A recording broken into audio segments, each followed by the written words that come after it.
कि हमारे यहाँ खाद्यान्न भरपूर है, क्योंकि आज का ज़माना ऐसा नहीं है कि हम किसी पर निर्भर रहें, पता नहीं कब कौन सनक जाए,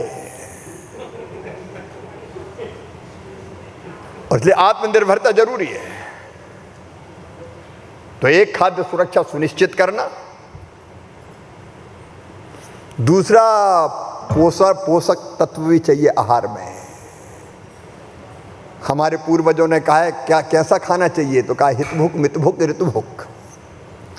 जो शरीर के लिए हितकारी है वो खाओ, भूख से कम खाओ, मितभुक, और ऋतुभुक मतलब जो ऋतु में पैदा होता है वो खाओ। तो हितभुक का मतलब है जो शरीर के लिए उपयोगी हो वो खाओ। तो इसलिए ऐसा अन्न पैदा करें, फल और सब्जियां पैदा करें जो लोगों के स्वास्थ्य के लिए भी हितकारी हो, शरीर के लिए भी हितकारी हो। और तीसरी सबसे प्रमुख जो फोकस है, अन्नदाता किसान जो देश के अन्न के भंडार भरता है, उसकी आजीविका और कैसे बेहतर हो, उसकी आमदनी और कैसे बढ़े। और मित्रों, एक प्रधानमंत्री जी के नेतृत्व में एक मंत्री के रूप में जो हमने रणनीति तय की, नंबर 1 उत्पादन हमको बढ़ाना है, रुक नहीं जाना है। इस बार अल नीनो का संकट आ गया, लेकिन हमें ज्यादा चिंता नहीं है, क्योंकि साल भर कुछ भी पैदा ना हो तो अभी भंडार भरपूर है अपने। लेकिन इसका मतलब यह नहीं कि हम अल नीनो से निपट नहीं रहे। कृषि राज्य का विषय है, राज्यों के साथ लगातार हम संपर्क में हैं। हमने जिलों के कंटिजेंसी प्लान बनाए, राज्यों को शेयर किए, और मैंने खुद कृषि मंत्रियों से लेके संबंधित जिलों के कलेक्टर्स तक से सीधे बात की। तब वो सारे प्रयत्न कर रहे हैं, लेकिन उत्पादन बढ़ता रहे, उसके लिए नए बीज की किस्में। देखो, उत्पादन का मूल अच्छे बीज चाहिए। आईसीआर में 16,000 वैज्ञानिक, आईसीआर के भी के सब मिला के हमने उनको काम पे लगा रखा है। और अच्छी किस्में हैं, क्लाइमेट रिजिलिएंट, जो जलवायु परिवर्तन का मुकाबला कर सके, ज्यादा गर्मी में भी उत्पादन ना घटे, ज्यादा ठंड में भी उत्पादन प्रभावित ना हो, थोड़ी बरसात भी सहन कर ले। बायोफोर्टिफाइड मतलब पोषक तत्वों से भरपूर, आयरन, जिंक, जिन जिन चीजों की जरूरत होती है। और मुझे कहते हुए खुशी है, 2014 से अब तक 3200 से ज्यादा बीजों की नई किस्में हमने तैयार की है।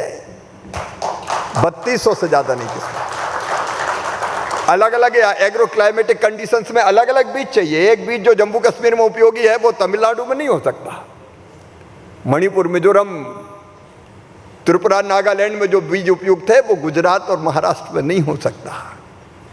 और इसके साथ साथ हम एक काम और कर रहे हैं, मुझे आज आर भारत के माध्यम से बताते हुए खुशी है देश की जनता को, हम राज्यों का एग्रीकल्चर रोड मैप बना रहे हैं। हम आंख बंद करके खेती नहीं होगी कि धन्ना लाल कर रहा तो पन्ना लाल भी वही करे। अब सुनियोजित राज्य में कितने एग्रो क्लाइमेटिक जोन से, उनमें कहां कहां कौन सी बेहतर फसलें हो सकती है, कहां गेहूं, कहां चावल, कहां दलहन, कहां तिलहन, कहां बागवानी फसलें और कौन सी फसलें। अभी तक हम आसाम का रोड मैप, उत्तर प्रदेश का उत्तराखंड के साथ मिलकर हम काम कर रहे हैं।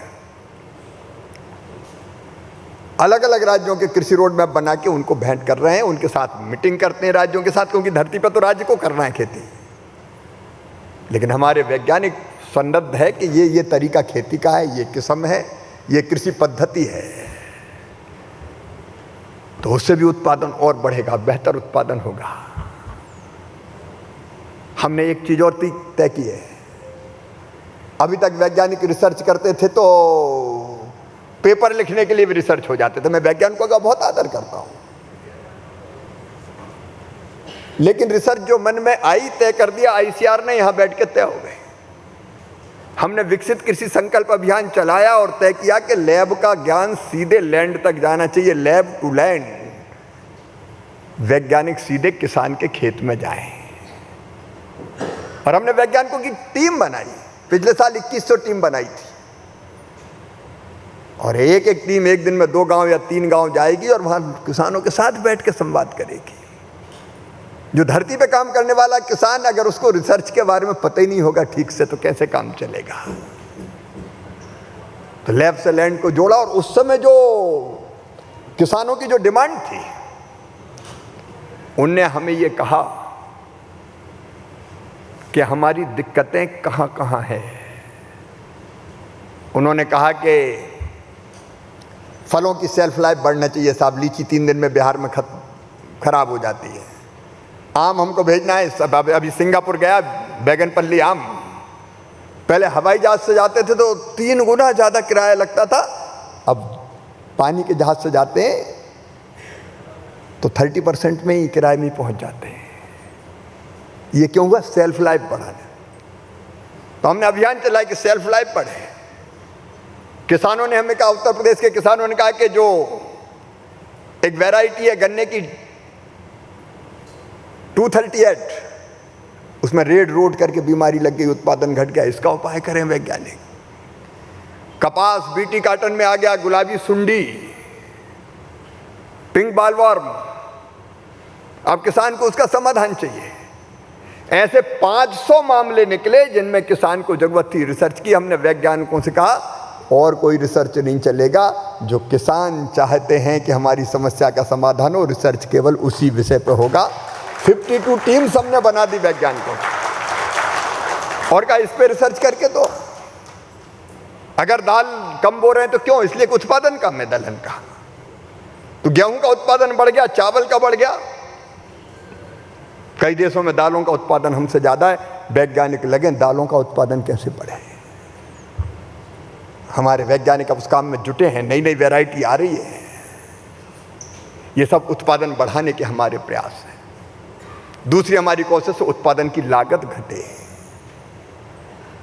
और लागत घटाने के लिए कई तरह के उपाय। मैकेनाइजेशन, अब हमने ऐसी मशीनें तैयार की है कि जिसमें हाथ से धान रोपने की जरूरत नहीं है। मशीन डायरेक्ट सीडिंग, रुपाई की जरूरत ही नहीं, सीधे बो दो गेहूं की तरह और बाद में पानी दे दो। मैं बहुत विस्तार में नहीं जाऊंगा, समय की सीमा है, लेकिन अलग अलग तरह की कृषि पद्धतियां। कपास की चुनाई करनी पड़ती है, अब मशीन बन गई, हार्वेस्टर कपास का गुजरेगा और पूरा कपास निकल के और पीछे आता जाएगा। तो ये भी लागत घटाएंगे।